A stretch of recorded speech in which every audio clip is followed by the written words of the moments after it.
Magandang araw, Pilipinas! Ito ang Valiente News hatid sa inyo ng Office of the Vice President.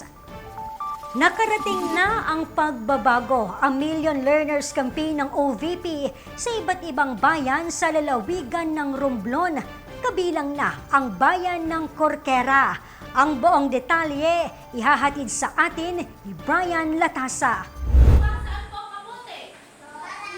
Sa pagpapatuloy ng pamamahagi ng pagbabago bags ng tanggapan ng pangalawang Pangulo sa mga isla ng Romblon, tinungo naman ito ang bayan ng Romblon sa lalawigan ng Romblon.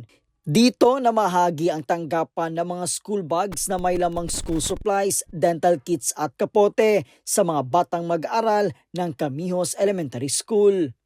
Isa ang anak ni Nanay Jovelyn sa mga nakatanggap ng pagbabago bags. Anya, sa handog ng tanggapan para sa mga kabataan, di na nila alalahanin ang pambili ng mga gamit pang eskwela. Salamat po dahil nabigyan po sila. Malaking tulong na po yun sa amin.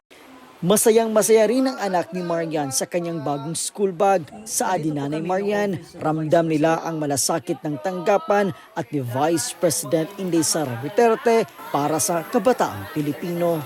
Di rin nila sukat akalain na makakarating sa kanilang isla ang pagbabago campaign ng tanggapan. Maraming salamat po sa inyo sa nag-sponsor po ng mga gamit at napili po ang school ng Cajimos para po mabigyan ng tulong. Ikinatuwa rin ng Kagawaran ng Edukasyon, Schools Division Office ng Romblon ang programang Pagbabago, ang Million Learners Campaign na nagbibigay suporta sa pangarap ng kabataang Pilipino ng tanggapan ng pangalawang Pangulo. Para sa akin, pag sinabing pagbabago, pag-asa. Pag-asa na mabigyan ng atensyon ang ating edukasyon at ang mga kabataan, ang hanap buhay ng ating mga magulang. So, pag sinabing pagbabago, ibig sabihin ay pag-asa yan. May inaantay tayong pag-asa dahil sa nararanasan sa kasalukuyan. Kaya maganda yan.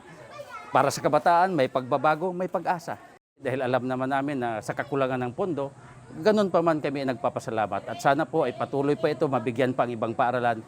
Sumatotal, umabot sa 356 na mga mag-aaral mula sa nasabing paaralan ang nakatanggap ng pagbabago bags at mga learning essentials.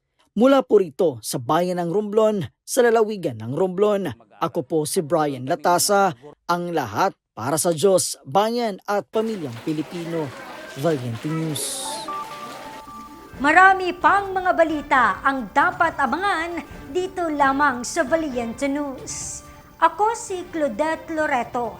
Mahalin natin ang Pilipinas. Maraming salamat.